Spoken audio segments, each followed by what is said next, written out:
It's the Full Court Press with Eric Frandsen and Jason Walker. Welcome back to the to the show that we're doing right now. Following the local teams, breaking down the biggest games with in-depth analysis and team interview. Join the show by calling into 435-752-1069 or text 435-339-0321. It's the Full Court Press. Throws, ends it, yes! Caught! Touchdown! They did it!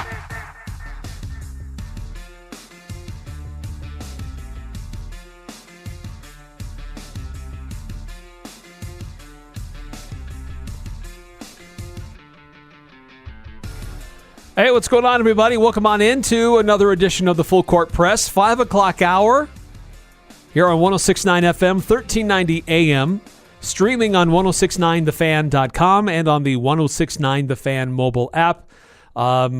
If you missed yesterday's show, or if you had a hard time hearing and you just couldn't bear trying to listen to us, we've gone through and we've tried to doctor the audio so it is listenable to the interviews that we did with Isaac Johnson, Mason Falslev, Drake Allen, and head coach Jared Calhoun.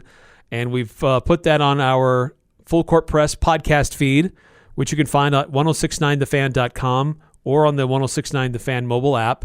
So you can go back and hear them as we were able to be there and observe the basketball scrimmage yesterday afternoon. The team is on its way to Italy today, and where they will have an exhibition game here in a couple of days, and then they'll fly to Croatia, different cities that they'll have games there, a couple of different games, and then they'll come back in about 10 days or so. But a great opportunity for the basketball team to get on the court, accelerate their training, and learn this new system. So if you want to hear from the coach and the players about how things are going so far, you can find that on our podcast feed. But also tomorrow, Utah State football is hosting their first scrimmage of this football season, 11 o'clock on Merlin Olsen Field. And it's an opportunity to see Nate Dreiling as a head coach and really how this team is evolving with so many new players and new roles. And see where this team is headed this season after they've had about a week of practice. Yeah, I'm going to try and learn as much as we can, much like when we watched the Utah State scrimmage. You try and learn what you can from these guys, watch these guys play, look at the position groups, see what you can learn. I always tend to get more out of what I watch on offense. I'm terrible at observing the defense and who's making tackles and who's making plays. I have kind of a hard time in paying attention to the defense specifically. I'll see if I can get better at that. I know one of the biggest things that I'm probably going to try and take away is I'm going to be taking my depth chart notes again. Just kind of reset things, say, all right, who's starting here, who's on the second team, first team, whatnot. So that'll probably be the biggest thing that I end up looking at, and I'll probably try and share that, say, hey, here's what I see as the depth chart as things stand right now. But there's still going to be some position battles, so it's not like it's going to be a set-in-stone thing. But that'll probably be one of my biggest takeaways. Yeah, the things that I'll be watching for is I'm actually going to be paying a lot more attention to that defense. I feel like I have a fairly decent grasp of who the players are offensively, most of the skill positions. There are some question about offensive line and second units and things like that. But this is Coach Dreiling and implementing more of what he wants to do. And when we talked to him in the spring, he felt like he was able to do some things in the spring, but not a lot. And there's going to be more that they're trying to work on and implement. So how much more impactful is that defense? What does the linebacker core look like? Who rotates in on the defensive front? What does Utah State have corners who can be disruptive against a good passing game, which Utah State should have, and they're going to be facing some of the teams like that this season. So probably the bulk of my attention tomorrow will be on the defense. Yeah, I think for me, if there's things that I focus on in the defense, it might be just in the trenches. But I think there will be a couple things to watch with the defense, and that is guys like Marlon Dean and Max Alford, who were here in spring but did not play due to injuries. Max Alford recovering from last year's injury, and I think Marlon Dean was just banged up. He had some short-term injuries that kept him out of spring ball, and he was a pretty highly anticipated, he's a highly ranked JUCO recruit. A guy who was at Georgia a couple years back is like a 3 or 4 star recruit. This is a guy, and he's big and athletic at like 6'5", 240 plus pounds if I remember his weight listing correctly. So that's one guy to pay attention to, how he fits in with the defensive end rotation. How does Max Alford fit in at linebacker? Who's starting at linebacker? How are things going in that regard? So should be interesting to pay attention to that and see how that works. But yeah, for me, it's like I said, I'm terrible at watching the defense. So as much as I'd like to see, the corners, how does the entire defensive backfield work? Who's starting in that kind of hybrid role? Again, used to be called striker. I think in this defense, it's called the nickel, which used to have a nickel cornerback, but now I guess you just have a nickel, and that's kind of the hybrid position that's kind of between a safety and a linebacker. I think Nate Dreiling said that Torrin Union was going to be playing in that position. I mean, he'll be playing that position, but I think it was either Simeon Harris or Jaden Francois was playing that position last year. I can't remember. I want to say it was Simeon Harris. Once Anthony Switzer made the move to linebacker, because Switzer was playing that position, and then he moved to linebacker, so he needed somebody to fill in that hybrid spot. But yeah, just how good is the depth in the defensive backfield? You got tons of guys at safety. At corner, you've got 2 guys that I have some confidence in Devontae Dickerson and J.D. Drew. After that, got to kind of see. There's some questions as to who's behind those 2 guys. In the defensive line, figuring out who's all starting it on the defensive line, interior defensive tackle. I think there's at least 1 defensive end spot up for grab, and I think at least 1 defensive tackle spot up for grabs on the depth chart. So keep an eye on those things. How well do people perform? How productive are they? Can the defense generate pressure against the offensive line, or does the offensive line stonewall the defense? So a lot of different things you want to try and see. Yeah, so it's look, these are fun events, opportunities for people to see this team. A lot of changes, a lot of controversy in the offseason, but these players and really these coaches, they're just out there trying to have a successful season. And so whatever your grudges are or your feelings are about the way things went down in July towards Blake Anderson, Jerry Bovee, Amy Crosby, Austin Albrecht, my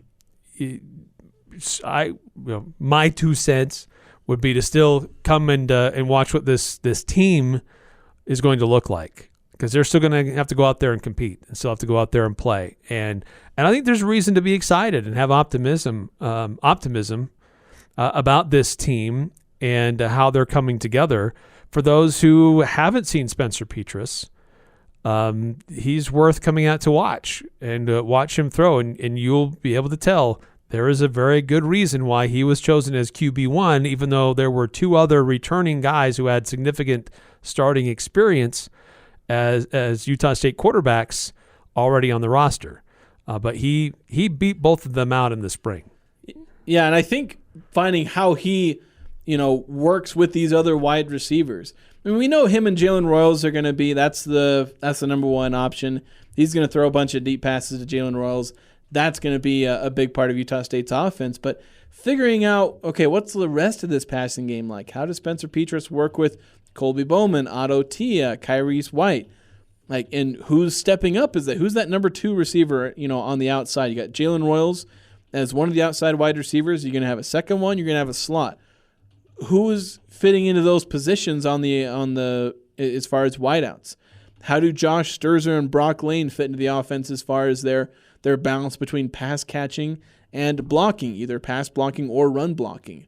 Those are things to pay attention to. I don't know if it's going to be super important which of Brock Lane or Josh Sturzer starts. I think they're going to split a lot of snaps, maybe leaning a little more towards Brock Lane. But not 100% sure, because we've not really had both of Brock Lane and Josh Sturzer healthy at the same time ever, so I don't actually know who's actually over who on the depth chart. Yeah, no, But that's true. I think there's, if you have a favorite position group, you can just pick them and watch them, and there's probably an interesting thing to watch, whether it's just I want to see how well Spencer Petras throws the ball, or I want to see how Razul Faison and Robert Briggs work as a 1-2 punch in the backfield. I want to see Jalen Royals again, or I want to see which of Otto Tia or Colby Bowman work well work as maybe a number 2 as a wide receiver. I want to see who in the slot does well. Is it Robert Freeman or Kyrese White? Offensive line, I just want to watch the offensive line against the defensive line.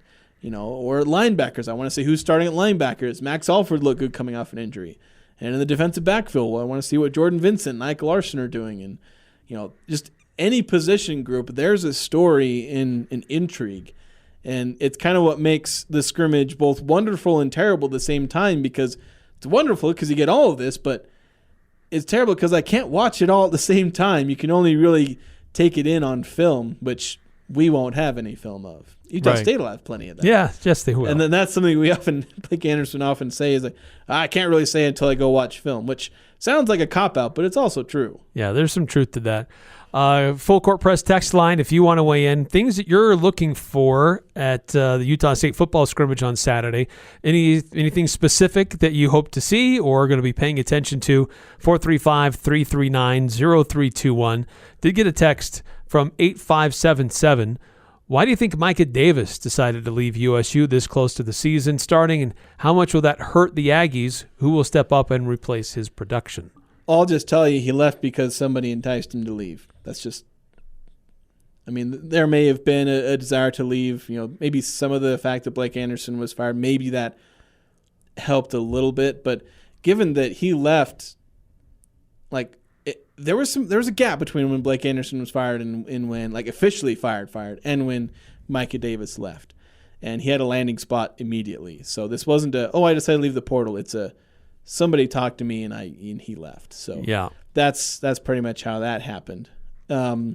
As far as how that will hurt the Aggies, I think I mentioned this in a previous show. I forget which one. It's probably one of the ones that didn't get recorded, but I think it'll be bigger. The bigger impact will be his special teams, because I think Utah State's deep enough at wide receiver that him leaving's not going to be that big of a deal. It hurts. It hurts the depth, and when you lose a talented player on offense, you lost a talented player on offense, it sucks no matter you never want that. However way you try to put it, yeah. But when you got Colby Bowman and a healthier Otto Tia and Kyrese White and Robert Freeman, you've got guys who can step in and do pretty much everything Micah Davis was potentially going to do. I don't think that's going to be as big of a deal as I think some people have made it out to be. What I think will definitely hurt is him as a kick returner and punt returner. And that's where so much of his value was. Because not only was he a good wide receiver, and was he going to be more productive this season, like 500-600 yards last season, he was probably going to up that to 700 or 800 as someone who's playing more consistent. Because he didn't play a ton at wide receiver early in the year. He kind of came on a little bit later, right, and was showing that impact. So he was going to have a full season of being definitely the number 2 wide receiver. So not only did you lose that, but in combination with that, he was a really good punt returner and a pretty decent kick returner. And that is a subtly very valuable thing to have. Utah State fans should know pretty well. They had Savon Scarver a few years back. You saw how he impacted games with Utah State. Absolutely. Now, Micah Davis wasn't quite that as a kick returner, but he was pretty darn good as a punt returner. And that's something that's pretty valuable. And I don't know who Utah State has that's going to replace that. Maybe they have somebody on the team. I don't know. That's just something I can't know right now. But I doubt that they have somebody who is nearly as good in punt returning, maybe at kick return. Again, that wasn't Micah Davis's forte. He was much better as a punt returner and good enough at kick return. So that's, I think, where the biggest impact with Micah Davis is going to be. Yeah, he was very versatile, right? He was a very versatile wide receiver. You could use him in different areas in the passing game, and he was a weapon with special teams. So are there other wide receivers that this opens up opportunities for them? Yes. Are they going to be as talented as him? Don't know. Maybe not, but I think there's a variety of players who can step into those opportunities. On special teams, similar thing. I think there's going to be other guys who will have opportunities now to see the field where perhaps going into the season with Micah Davis on the roster, it was going to be hard for them to find opportunities to make it on the field. And with his absence, that void that he leaves, it is going to open up opportunities for other guys. Are they going to be as good as him? That's still to be determined. But it will provide more opportunities to be spread around because he was so versatile and he was very talented and he could be used in a lot of different ways. And it was hard to keep him off the field offensively or on special teams. He earned that right, deserved to take those opportunities. But with him gone, it is going to open the door for some of these other guys to step up and have opportunities that they may not have had or would have had limited because Micah Davis was just in the rotation and was in the mix and was going to take those snaps and those opportunities away from other guys. I think a thought I just had, and I looked this up because it was in the back of my mind, a player who had been really good at kicking punt returns at junior college, and that's actually Robert Freeman. Because I remember that, writing a breakdown of him, or at least a brief one for my transfer tracker. But a guy who was a All-American kick returner as a freshman at American River College.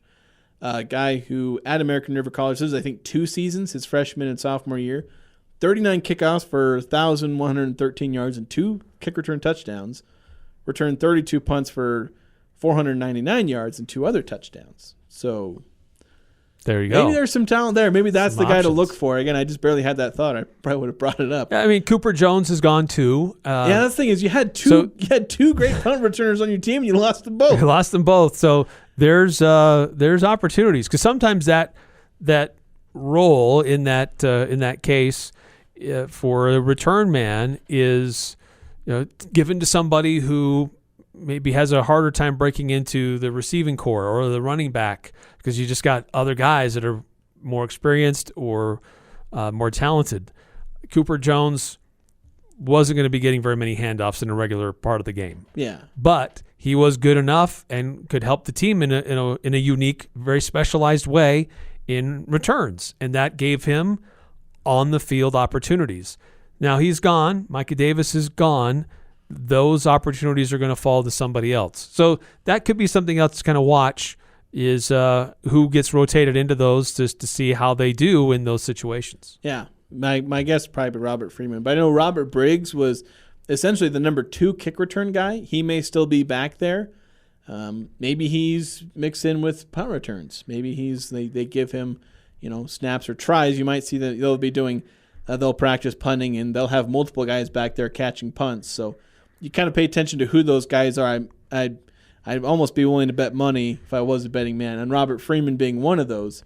Robert Briggs probably another name to keep an eye on. Maybe there's always somebody else. It's hard to guess like who's good at kick returns because some guys are fantastic wide receivers and running backs and they're terrible at kick returns. Right. Some people are mediocre running backs and wide receivers, but they are elite kick returners and punt returners. Sometimes the skills overlap. We saw Devin Tompkins be pretty darn good at both, but sometimes you just happen to be good at that because it's a bit of a niche skill, right. But an important one. Right, and it could be to one of the younger wide receivers or running backs. Sometimes it's a corner or a safety, somebody that has speed and field vision. So yeah, we'll see. Guys that have that combination of speed, agility, and pure running ability. That's what you need because it's not just straight line speed. I know a lot of people thought of Savon Scarver as a guy, he's fast. So that's you put him there. And Devin Tompkins was fast, so you just put him there. It's like, okay, there's a skill, and it's why there's a lot of running backs who end up being kick returners as well because running backs they're natural runners, which is something you need for kick returns. Right, got to be able to be shifty and make those first few guys miss. Yeah, if you want to hit a big return. Yeah, it's finding those lanes and being able to cut to make those lanes. Like a lot of with Savon Scarver, he had his moves, and it wasn't just sprint up the hole that the blockers create for you. It's you got to find it and then have the speed to hit it because obviously speed is important on a kick return. Right. 435-339-0321. What are you going to be watching for the Utah State football scrimmage tomorrow? It's going to be starting at 11 on Merlin Olsen Field. With that, before we go to timeout here, interim head coach Nate Dreiling, the Utah State football shared a short video from him, recapping how things have gone over this first week of camp for Utah State football. And there's no audio here. So maybe we'll take another look at that and figure out why we can't hear it. We'll see if we can play that. But we'll do that maybe after this timeout here on the Full Court Press. 435-339-0321 if you want to chime in. Kids may not want to admit it, but parents absolutely know it. It's back to school time. Save big on everything at Al's Sporting Goods. The lowest prices on name brand clothing from Volcom, Billabong, and Under Armour. Plus buy one, get one half off deals on Nike, Hey Dude, and Vans shoes. Football is here. Load up with 20% off mouth guards and football gloves. 15% off football cleats and stay hydrated with 64-ounce Nike Fuel Chug Jug, just $24.99. Everything you need for back to school at Al's Sporting Goods. Every sport, every season. How many years has it been since you were married? 1 year? 10 years? Longer? This is Jarek from Jarek's Fine Jewelry. No matter how many years it's been, you always remember just how you felt. Show her you love her all over again with something special from Jarek's. We can help you surprise her or bring her in and you can pick it out together. Maybe it's restyling the old ring or upgrading to a larger diamond that she just may have hinted about. No matter how many years it's been, let us help make it special on your anniversary. Jarek's Fine Jewelry. Make it special, make it Jarek's.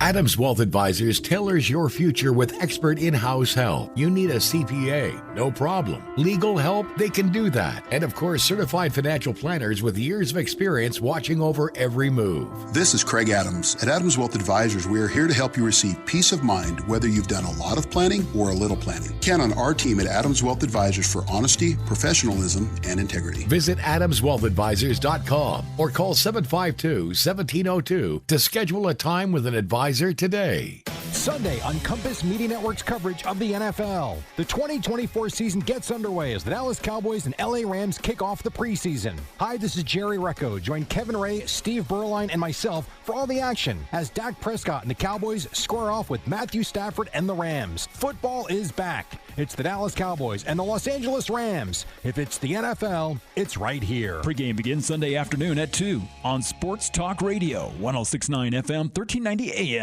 The Fan. Interviews, analysis, and a little bit of fun mixed in. The Full Court Press on Sports Talk Radio, 106.9 FM, 1390 AM, The Fan.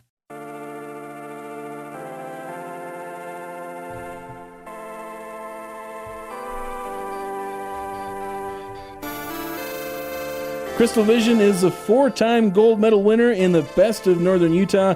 They provide personable, experienced one-on-one care. You can stop in today with your prescription and let Crystal Vision fit your glasses to you. They're on 14th North by the Sportsman Warehouse.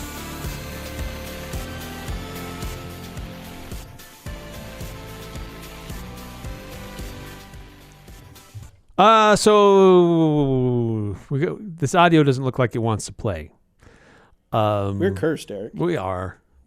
It's just our lot in life. It's because we probably have to load it into our system. We were trying to just play it off of Utah State's feed, and it didn't like us. No, it doesn't seem to like us. It's only about 1 minute, just recapping the first week of camp.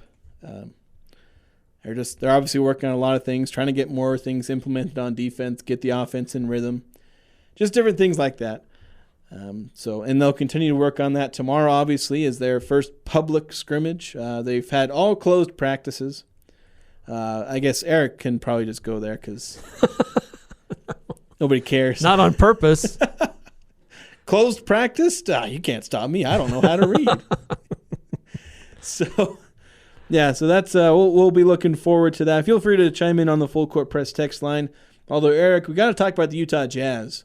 Yes. And what's going on with them. We were planning on talking about them anyway because it's a topic we were kind of sitting on for a day or two, just especially after our interview with Dan Clayton. Talking with him after Lauri Markkanen signed his extension, adds 4 more years onto his current deal. So it's like a 5-year, $238 million. So very well paid. But the Jazz weren't done making moves as they made a signing official today. Svi Mykhailiuk, 6'7" small forward, veteran. He's been in the league for 9 seasons since 28. That doesn't make right. No, sorry, it's not 9 seasons. It's more like 6. It's just he's played with like 7 different teams. So I was doing the math wrong. Some of them, like he's been traded 1, 2, 3 times in the middle of the season. So a guy who's bounced around a lot. He's played with Detroit, Toronto, Boston, the Lakers, Oklahoma City, Charlotte, New York, and now the Jazz. And now the Utah Jazz. So yeah, they signed him to a 4-year deal worth $15 million. Only one of those years is guaranteed. So basically a 1-year deal. And if the Jazz want to cut him after that, they have all the financial incentive to do so. So it would save them, a tiny amount of money. 4 years, $15 million is a pretty small contract in the NBA.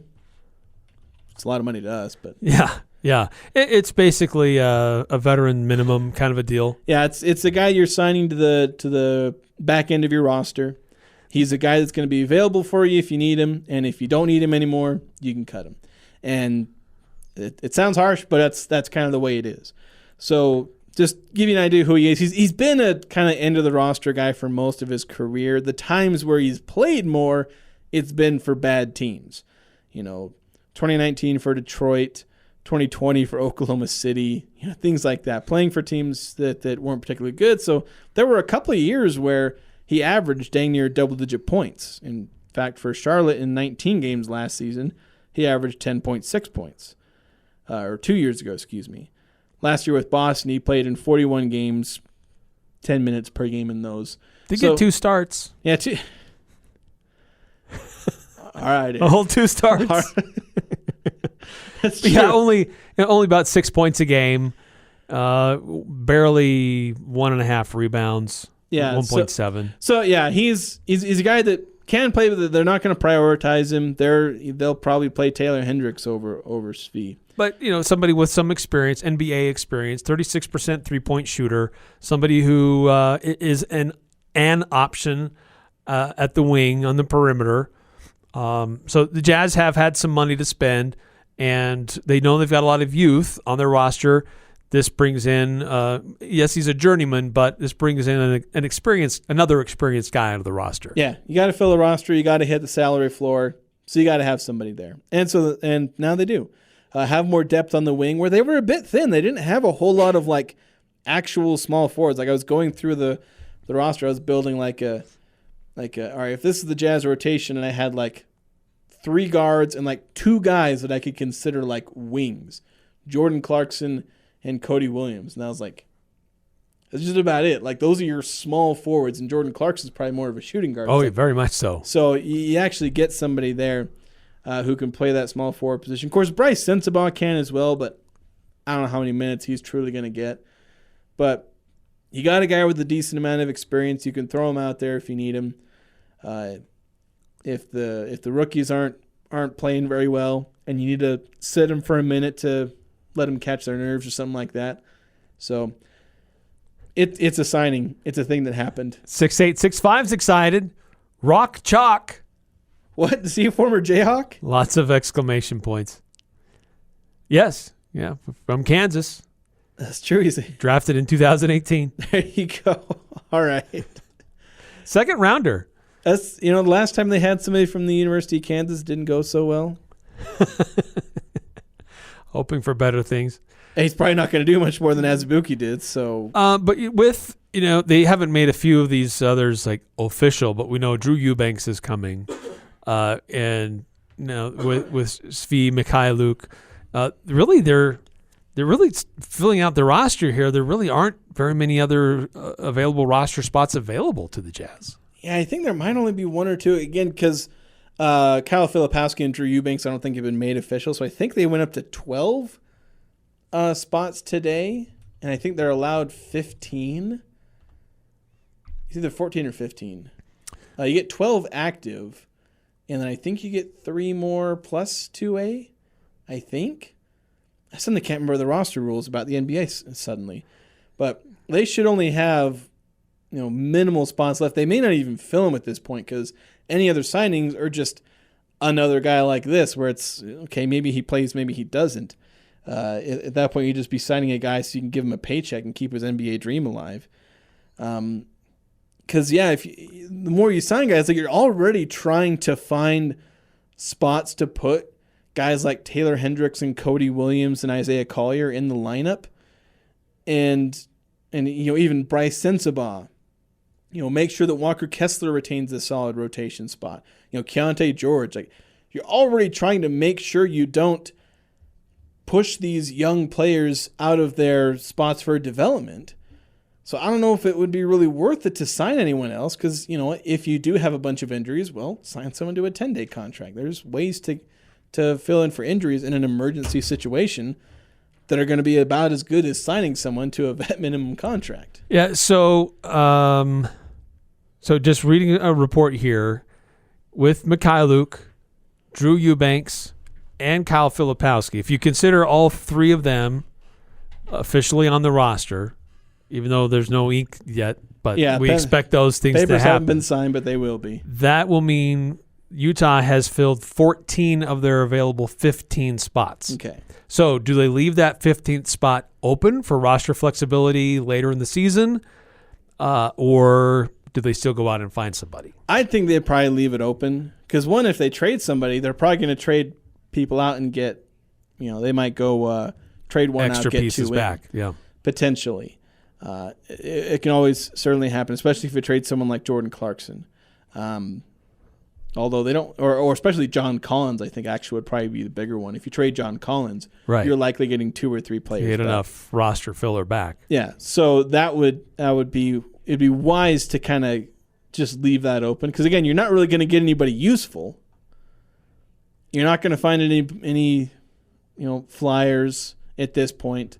Anybody who's decent has pretty much already been taken, unless you absolutely find a diamond in the rough, because that does happen sometimes. But yeah, just I think they should leave it open to keep that flexibility and not sign a guy and have to tell him, yeah, you're not going to play. I know you're like an 8-year veteran, but we're going to play these rookies over you. Just sit there on the bench and be happy.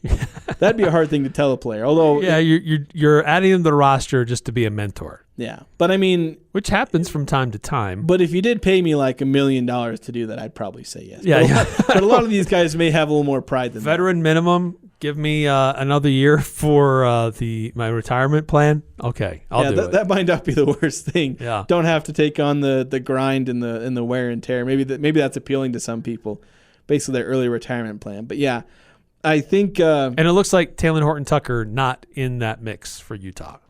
His contract was already up. So. Right, but with filling these up, it's making it even more clear. Oh no, that he's not going to be part of the mix. He was never coming back. I don't even. And there are people who love THT out there. Yeah, himself and his agent. That's pretty much it. I'll be honest. I don't even know if the Jazz really wanted to play him a whole lot last year, but there's a whole lot of stuff that kind of goes on behind the scenes that force your hand sometimes.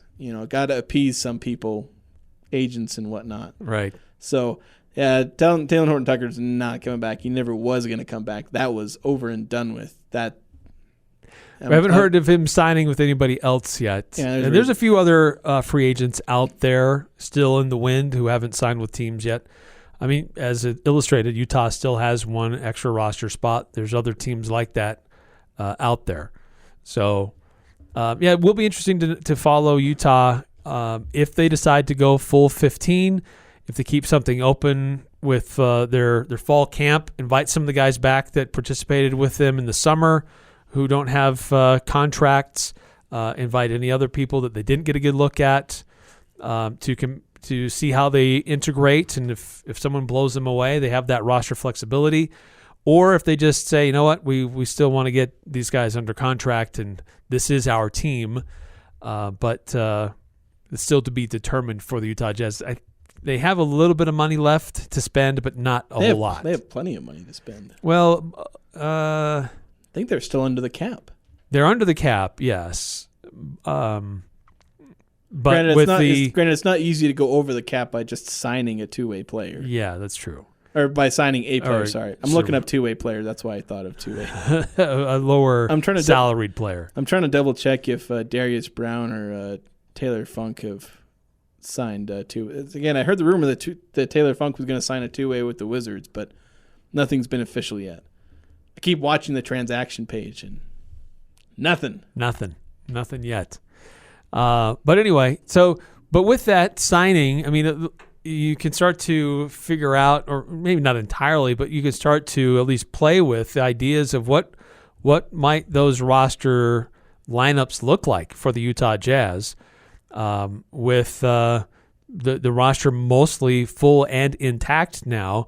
Mix of veteran guys like Lauri Markkanen, Jordan Clarkson, John Collins, but also young guys, Keontae George, Taylor Hendricks, John Collier, and how do you, Caleb Williams, how do you integrate them into playing time on the court? What kind of a lineup do you look for the Jazz, either their first unit or even looking into their second unit? Yeah, it's kind of interesting because I put a poll out on the good old X Twitter where it was asking about like number of wins you think the team will have, but like you had a rotation where it's Keontae George, Colin Sexton, Isaiah Collier. That's kind of your 3 point guards, so to speak. Then your wings, it's Jordan Clarkson, Cody Williams, maybe Svi is in there, but as things are right now, I think 9-man rotation, because you're not going to go much further than 9. So I know you can technically go 3 or 4 guys deep, but it's like a 9-man rotation. Keontae George, Colin Sexton, Isaiah Collier. They're taking your point guard. Sometimes you can play 2 of them at the same time. I think especially because Colin Sexton plays a lot more like a 2 than he does a pure point guard. But then on the wing, Jordan Clarkson, as said, Cody Williams. Power forward, you still got Lauri Markkanen, John Collins. Then you got Walker Kessler and Drew Eubanks at center. Where would you put Taylor Hendricks? It's not in the 9-man rotation as is, unless you want to play him over John Collins, which I wouldn't object. But I don't know if the Jazz are actually going to do that, because that's the thing in this rotation. I don't have Taylor Hendricks, and I'm kind of making some assumptions here. I'm not saying I definitely think this will be the rotation, but it's kind of what I'm thinking. But it doesn't have Taylor Hendricks, doesn't have Kyle Filipowski. Or Bryce Sensabaugh. Yeah, or Bryce Sensabaugh. So you got 3 of the young guys who aren't really in the 9-man rotation, especially 2 of them that I kind of really want to see in Hendricks and Filipowski. I'm very intrigued by those 2 guys after what I saw in Summer League. So they'd have to, if you traded John Collins, that would actually probably put both Filipowski and Hendricks into that lineup, because you'd probably just end up splitting their minutes between what John Collins was doing. And maybe you push Drew Eubanks out and focus on Filipowski and Hendricks over him. So I think that could work. But as things stand right now, you get some decent minutes for Cody Williams and Isaiah Collier and see what more you got out of Keontae George and Walker Kessler. But unless the Jazz just go full develop young guys, some guys might still get left out. Well, it'll be interesting this year if they follow the past 2 years, where in this year's team's case, we'll see a lot of Jordan Clarkson, which I'd imagine you still would. But do you start to see more Svi Mykhailiuk? Do you see John Collins a lot? And feature and enhance these veteran guys just so you can spin them out at the trade deadline and go all in on your youth movement for the second half of the season? Because this team, it's not a playoff team. Yeah, no, they're not. This year's team is not a playoff team. The poll I had, half the people had the Jazz winning between 25 and 35 games. Another 26% thought they're going to win less than 25 games. So most people aren't optimistic. But do you follow the example of the last 2 years, or do you start to break the cycle and just go a little bit, lean in more to the youth movement to give them a full season of work, not just a back half of the season work? Yeah, I think they'll still emphasize Jordan Clarkson because I think they are going to see if they can find a trade partner for him, or just play him because he's become kind of more long-term beloved Jazzman. You don't want to do him wrong, both for his sake and for the fans' sake. I don't think we're going to see Svi. I don't think they're going to try and up his value. you have a bunch of seasons of him as a back-end rotation player anyway. I don't think anybody's going to get enticed by him averaging 7 points per game and shooting 45% from the field. Like, I don't see anybody trading for him. And John Collins, they may try and bump his value up. That's a guy, like, that's what kind of why I have him as like the backup power forward, or maybe a center backup for Walker Kessler if they want to play Collins as like a small ball center. Because they may want to try and at least bump his trade value up. That contract is a problem that makes him fairly untradeable. But if they can find the right buyer, and if that buyer likes John Collins enough, maybe. But I kind of doubt it with Collins. All right, if you want to weigh in, love to hear your thoughts about the Utah Jazz adding to their roster and pretty much getting it all done now. What are your thoughts about this team? Are they a playoff team? Can they at least get to the play-in tournament? Is this a team that has that ability, or should they just really lean in with the youth movement to develop these guys? 435-339-0321. Coming up next here on the Full Court Press, we'll get into the Olympics. Former Aggie, her dream to compete started off rough yesterday, and she was able to keep going and keep competing today. We'll update you on Chari Hawkins' chances and her pursuit of a medal, and then another Cache Valley native going for an opportunity really the wee hours of tomorrow morning. So we'll update you on that, how you can follow along next here on the Full Court Press. Who do you turn to if you want to change out your wood or pellet stove? Advanced Fireplace and Stove. They were voted the gold medalist for Best of Northern Utah for the 4th year in a row in the fireplace retrofit category. Be ready when the government's next wood and pellet replacement incentives pop up. Advanced Fireplace can help you navigate the paperwork. For more information, call Advanced Fireplace and Stove, 752-7272. Online at advancedfireplaceandstove.com. No matter what the conditions, DD Auto and Salvage can get your vehicle up and off your property. Now is the time to plan to make extra cash by calling DD Auto and Salvage and moving that old vehicle. Let them pay you for that junk vehicle. DD Auto and Salvage makes it so easy to get rid of your junker vehicles, paying you the most money possible. If you have metal, DD Auto and Salvage in Logan wants to pay you today. Call 787-1204. That's 787-1204 today. See store for details. Guys, are you thinking about testosterone therapy but unsure if it's safe for you? Let the specialists at Budge Clinic Urology guide you in making the right decision. With their expertise in men's health, they offer evidence-based treatment for low testosterone, ED, and urinary issues. Plus, they're the go-to experts in prostate cancer screening and cutting-edge robotic surgery. If you're considering a vasectomy, call Budge Clinic Urology today at 435-716-1450 to schedule a quick consultation. Trust Doctors Lusney, Bassett, Heiner, and John McVeigh for your men's health needs. Hablamos Español. Attention shoppers, this is Jay with Daryl's Appliance. We are busting inflation with up to 40% off scratch and dent items. Plus, enjoy 12-month financing and a 2-year warranty on all purchases. Don't miss these incredible deals. As always, this offer is backed by Daryl's service and warranty team. Daryl's west on Airport Road, open until 6 p.m. on weekdays, 5 on Saturday. See Daryl's Appliance in beautiful downtown Benson. It's the Full Court Press, weekday afternoons from 4 to 6 on Sports Talk Radio, 106.9 FM, 1390 AM, The Fan.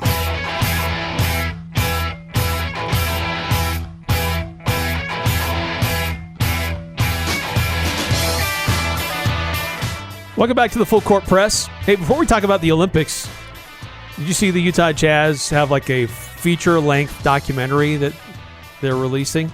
They're like a big watch party at the Delta Center about the 50 years of the Utah Jazz. I guess this is their 50th year, and they've created a documentary to celebrate 50 years of the franchise. Good for them. You're not going to go down to the Utah Jazz Delta Center and watch it with everybody else? No, it's a big PR stunt. Bunch of former players involved, showing up. They're not going to actually have anything interesting. It's just going to be a bunch of fluff, and they're going to tell everyone how great they are. And fair enough. Like, I'm a sucker for history, but not like the history that's built by the Jazz PR team. Because okay, that's fun and all, but they're not going to dig up any like good stories. There'll be a couple fun stories and whatnot, but like it's not like true dive deep into each of the seasons, or obviously with 50 years in a documentary, you can't like dive into each season and be super detailed. But it's like it's going to be okay. It's not going to be bad. It's not going to be like, it's not like they're going to try and rewrite history, but it's not going to be like as interesting as it could be. Like you don't make a documentary about yourself. It's never going to be good enough. Right. You got to have somebody else actually going to dive in, get the stories. Sometimes it's going to be bad. Sometimes it's going to be good because they're just going to gloss over all the seasons where they were bad. So it's like, not thrilled the Utah Jazz just making a documentary about themselves. Like, oh, I made a documentary about myself. Aren't I just the best franchise ever? I sounded way too cynical, but like I said, I don't think said though, it'd be cool. I don't think it's gonna be bad. I don't think it's gonna be cringe. I don't think it's gonna be poor production quality. It's just like if you're looking for like an actual true documentary that's really interesting and compelling, it's probably not going to be that. It's just going to be good entertainment. If you want to spend an evening reminiscing about some of the good old days. Yeah, reminiscing the good old days. Let's relive the great moments of the franchise. Yeah, if you want to do that, then I'll be honest, it's probably going to be perfect for that. Like if that's the itch that's going to scratch, the itch that you want scratched, relive the glory days of the Jazz, I'm sure that documentary will hit the spot. Yeah, but will they do the Larry Miller and Adrian Dantley like 30 pieces of silver? Yeah, because he was a Judas, and it's just like that. All that stuff. That kind of stuff that can be really interesting and really compelling. There are moments of controversy in this franchise's history, but there's been some pretty awesome moments as well. So anyway, that's coming up. But the Olympics are winding down. They end this weekend. Closing ceremonies will be Sunday, and their track and field events are kind of taking center stage. Chari Hawkins, Utah State alum, competing in the heptathlon, and she has worked a long time to get to this point to be able to compete on the Olympic stage. And got off to a rough start. On her second event, she was doing the high jump, and was what's it called? She was I'm trying to think of the term now. I'm trying to look it up. She got a no mark is I guess what it's called. Yes. Because I guess part of, I don't know how it works, so I might explain this poorly. But basically they go up and up in heights, and I guess she had a chance to not have to do the lower heights, but like once you start going, then you have 3 attempts to clear the bar at a certain height, and she was trying to clear the 1.71 meter bar, and she failed to do so in 3 attempts. So since she didn't clear any of the earlier bars, then she gets nothing because she never cleared a bar at any point. So she doesn't have like this minimum that she cleared. The one that she started on, she failed to surpass that, so she basically took last essentially in that event, along with anybody else that may have had a no mark for whatever reason. Yeah, and that was just her second competition of the heptathlon. Yeah, did well in the first one, where I think she was 5th in the 100-meter hurdles. Yeah, and she goes to the sidelines. There's just crushing video of her on the sidelines as she's been informed of her no mark or whatever they call it, and that it just it will be impossible for her at that point to medal, and she gets emotional, as totally understandable, right? She gets she breaks down. She's crying a little bit. She has to take a moment to go be by herself, and then she had to do the shot put shortly after that, and she's still kind of emotional. She struggles in that event, finishing 17th, but then she, to her credit, she rebounds and just tries to get through all the other events. There were other athletes who pulled out, but she didn't. I think there was like 23 or 24 different athletes competing in the heptathlon. She hung in there and still competed, but unfortunately, just a rough Olympics. Probably really her only shot at 33 years old to be able to compete at this level on this stage. Yeah, and that's kind of the crushing reality, is that not all dreams of medaling come true. 23 or so athletes, and 3 of them get to medal. 3 of them get to live their full Olympic dream. Chari Hawkins, unfortunately, not living up to that, but still getting to be at the Olympics it'll remain a dream come true in that aspect. Right. Wasn't her best showing, even if she had her best showing, she probably would have struggled to medal because that's just a super competitive field. But I think in the end, like in the moment, it's going to hurt for her, and she's going to be disappointed in a lot of ways. But I think eventually it'll be something that she'll look back on with pride that, hey, I competed in the Olympics. She was an Olympian. And, yeah. And that's something that even if she'd had gotten zeros in every single event, she's an Olympian, and no one can ever take that from her. Very true. Next here on the Full Court Press, we'll talk about another athlete competing in a sort of track and field event, a running event. But it's not on a designated track, but we'll tell you about a very historic course he'll be running. And Cache Valley native Connor Mantz is competing in the early hours tomorrow morning. We'll discuss that next and how you can follow along on the Full Court Press. This is Cache County Fire Chief Rod Hammer.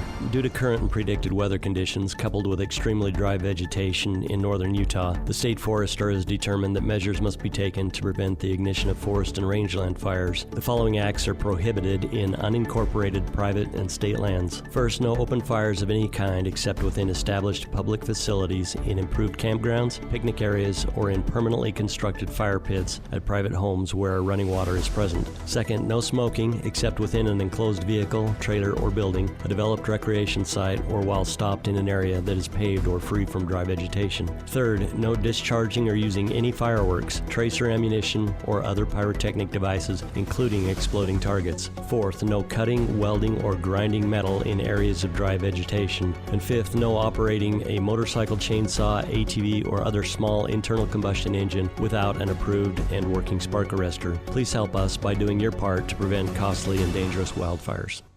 This is Ryan at My Mattress. Life is good. Life at My Mattress is good too. Why might I say that? Because today is a good day to slay a Goliath. The other day I went into a mattress store here in Logan that has 2,500 stores across the country. I'd say that's a Goliath. We were 20% less expensive on every bed that we both offer. We may not have 2,500 stores, but we are number one in Cache Valley.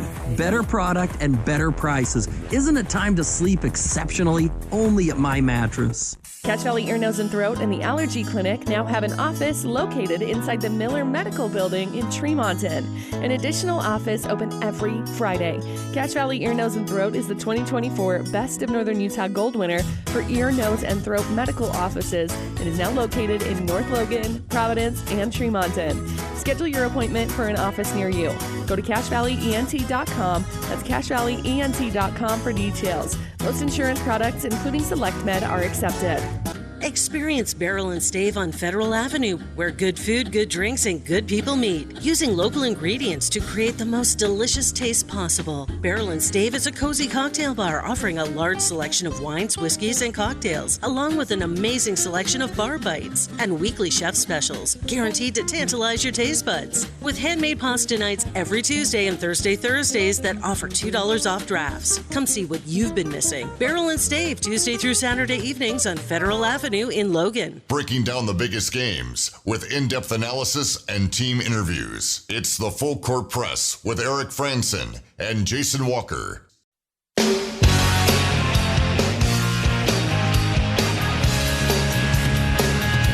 Welcome back to the Full Court Press. 435-339-0321. Still time for you to weigh in if you'd like. The Olympics winding down this weekend. The closing ceremonies on Sunday. And definitely things to watch for, still pay attention to on a local level. Now, Chari Hawkins, she competed yesterday and today, struggling early on, and that caused her some setbacks throughout most of her other events, finishing 21st overall in the heptathlon. But yes, as we said, she is an Olympian. No one can take that away from her. But the other local interest in what's going on in the Olympics, Connor Mantz, the Skyview High School alum, a Smithfield native, is competing in the marathon, and that takes place midnight tonight, so early and into the early hours of Saturday morning. It's going to take a few hours, but his he qualified with back in February in the Olympic trials. He won the U.S. Olympic trials, and just his fourth marathon ever that he ran with a time of 2 hours, 9 minutes, and 5 seconds. Now, he did win 2 NCAA cross-country championships while he was at BYU. Very accomplished. But the game, again, starts at midnight tonight into early Saturday morning. It will be shown on USA Network for those with that channel. It'll also be streaming on Peacock. So if you want to stay awake into the early hours tomorrow morning. Now, it's an interesting route.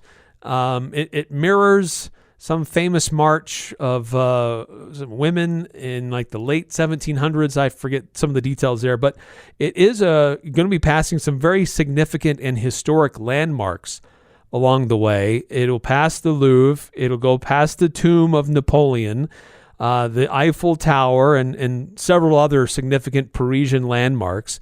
It's described as kind of a hilly course, so there's some elevation gain and loss over the course of this 26.2 miles. But this is exciting for Connor Mantz, the Skyview alum, a Smithfield native, to be competing in his first Olympics, and he'll be running with former BYU teammate who was right there with him when he was finished number 2 in the Olympic trials back in February. So those two keeping each other on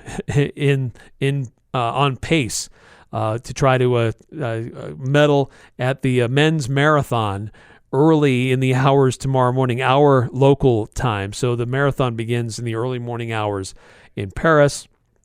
Again, shown on USA Network, also streaming on Peacock. Other events to pay attention to tomorrow. You've got the bronze medal game for men's basketball between Germany and Serbia. That'll be at 3 a.m., bright and early. So if you stayed up to watch Connor Mantz, maybe just stay awake for a little bit longer to watch the bronze medal game. But some other events that worth paying attention to: women's soccer gold medal match, Brazil versus the United States. That'll be at 9 a.m.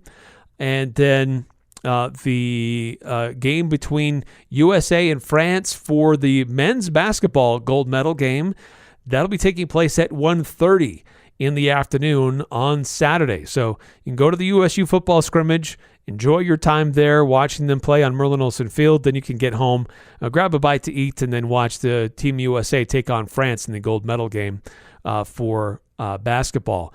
But more events. We're starting to get into these gold medal matches in beach volleyball and volleyball, boxing. A lot of these other events are concluding on Saturday.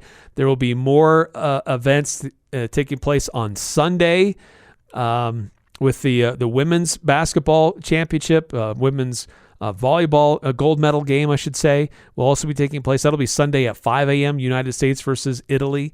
But then the closing ceremonies later on at the which will take place about midday for us at the closing ceremonies in France. And interesting listening to Dan Patrick earlier this morning as he reported that NBC executives were keeping a very close eye on what the closing ceremonies will look like and have seen some of their rehearsals is to avoid any of the controversy that was associated with the opening ceremonies. So we'll see if that happens. But at the conclusion of the ceremonies, closing ceremonies, there will be a handoff to the host nation, host city of the next Summer Games, and that'll be in Los Angeles. So it could be very interesting to see what they do there as the Summer Olympics will then transition to the United States in 4 years. That's going to do it for us tonight here on the Full Court Press. Appreciate everybody for tuning in and being part of the program. Again, lots more details of audio interviews that we did from yesterday have been fine-tuned and improved, so you can hear what Coach Calhoun and some of his players had to say after their scrimmage on our Full Court Press podcast feed. Have a great weekend, everybody. We'll see you back here again on Monday. Northern Utah and Southern Idaho's home for sports. KLGN Logan, 106.9 FM, 1390 AM. The Fan.